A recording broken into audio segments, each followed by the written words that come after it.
Are you like me and you love the convenience of ordering out, but between the inflated prices and tips and the less than healthy menu options, it really makes you think twice before ordering, right? Well, Gobble's here to help busy people like us enjoy healthier home cooking without the hassle. Instead of meal prepping and shopping, you just customize your weekly menu, get your delivery, and spend as little as 15 minutes to serve a delicious homemade dinner any night of the week. And this week, I made chicken fettuccine that was simply divine. And both Julie and I made it at the same time. I know we're so cute. And we could not stop raving about how delicious it was. It was so easy to whip up in less than 15 minutes, and everything I needed was already in the box. For our wonderful listeners, we have a special deal to help you get started for less. See what a difference Gobble will make for your household. Right now, they're offering our listeners a fantastic limited time deal. Get $120 off across 4 boxes, plus free shipping and free cookies. The cookies are so good. Go to gobble.com/dateable podcast. That's GOBBLE.com/DATEABLE podcast today. This offer is not available on their home site, so don't miss out. Hello, everyone. Julie here for a Quickie. We've been hard at work creating some guides and tools to meet people where they are in their dating journeys and give more tailored advice and support. And in the process of doing this, I stumbled across something I actually kind of forgot about. And this was when I was in the thick of heartbreak 2 times. And I must have read somewhere to write letters to my ex, not to actually send them, but as a way to help with the whole letting go process. And I was wondering, has anyone else ever done this? I really found it to be so instrumental at the time to one, just to get it all out. And then also to come to terms with the breakup, because in both instances, I realized I was mourning more than just the person, but the life I thought I was going to have with them. And also mourning the fact that I was back to being single, which we all know that dating is hard. So I actually liked finding these letters now. I'm not going to lie, it made me quite emotional. Having this written artifact of just showing how much growth has happened over the last couple years and how I actually got to where I wanted to be. At the time, it just felt so utterly hopeless when I was in the thick of it. So to see that it actually came true, like hopefully that gives you hope that one day you can be writing these letters to your ex, bawling your eyes out at a Pete's coffee shop, which is a true story. And then the next you can be reading these letters years later, bawling your eyes out at how far you've come. So what's in the letters? I'm clearly not going to read the entire thing because 1, it's embarrassing. And then 2, you probably don't care about all the nitty gritty details, or maybe you do because you're nosy. But either way, I'm going to give you kind of the Cliff Notes version and you can decide what goes into your own letter that works for you. So I actually had 2 iterations of the letter during 2 different breakups. The first one was with my ex that I've talked about on this podcast many times, the one that, I truly thought was the one that spanned over 5 years on again, off again.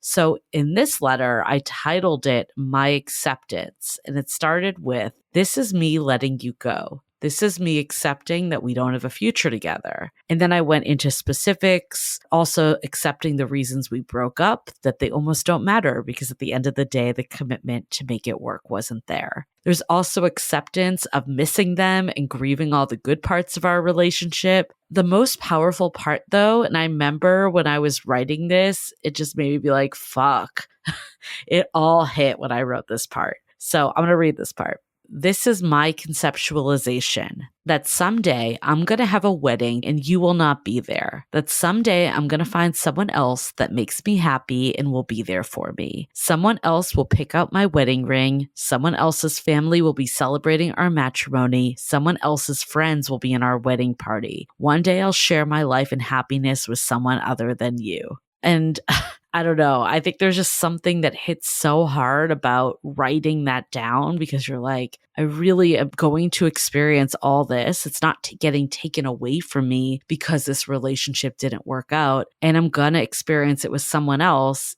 because even if this person couldn't be that person. And at the end, I made sure to wrap it up by wishing him the best and also like what I learned from the relationship and our time together. And I think this is really key to not be bitter, but also to be grateful of what you did get to experience together, even if it wasn't forever. So at the end, there is, "This is me saying goodbye," and then your ex's name. especially because of the nature of this relationship, the on again, off again. I think accepting it was over was really important for me. So this format really worked. The second letter was to my ex. That was a shorter relationship. This one was about like 6 months. So not nearly as long or even as serious, but I did have a lot of feelings, and it kind of ended abruptly because this was the guy that had to leave the US and go back to the UK due to visa reasons. So this letter started with all our memories together and how grateful it was that he came into my life. One, because we had a great time together, but also it helped me see that there were other people out there outside of the ex I mentioned earlier, where I'd gotten so caught up for so many years. I also went into all the good things in pretty detail, actually,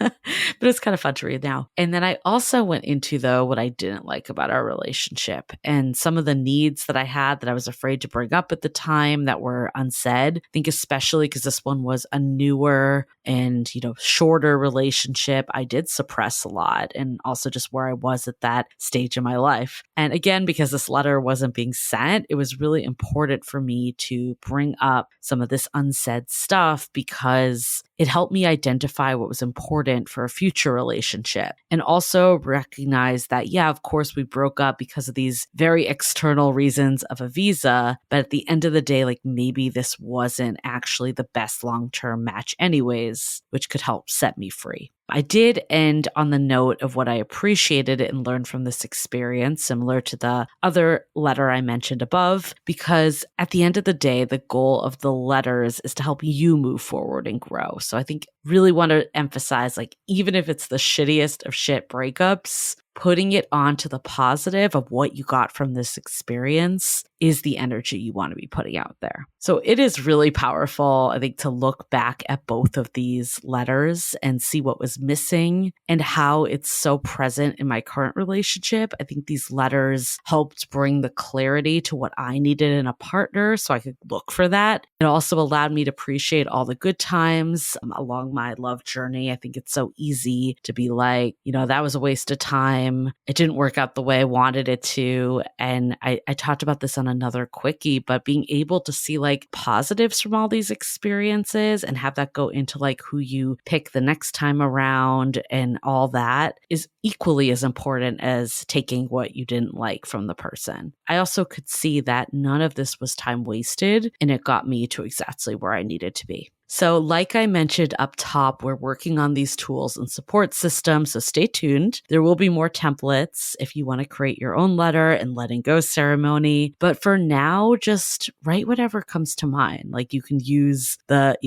format I even shared briefly on this, Google it, or just word vomit. Just put it all out there. I know some people love to handwrite this, but I personally find writing in a journal a bit daunting because my handwriting is utter shit. So I actually have these in Google Docs, and that's why I was able to find them so easily. I had uploaded them to Dropbox, and I literally search letter and they come up. So you can find it years later to remind yourself of how far you've come. So send that letter to your ex. Just don't actually send it. Or you do you, but maybe don't send it. The goal is to help you, not to necessarily get it to them. So stay tuned for this week's brunch talk on Sunday because it's a good one. And of course, remember to pre-order our book, How to Be Dateable. Pre-orders truly matter so much to get our message out in the world, and we can't wait for you to get your copy the day it comes out in January. January is coming quicker than we thought, so it's a movement. We can do it together, and yeah, let's do this. Also, finding your person if you're ready to say goodbye to that ex for good and to find the right person for you. Definitely check out our program. Registration is open until October 6th for this cohort or whenever the spot's filled. So if you are interested, make sure to get on it today at dateablepodcast.com/programs. Link is also in the show notes. Okay, well, hope this helped and have a great weekend. Bye.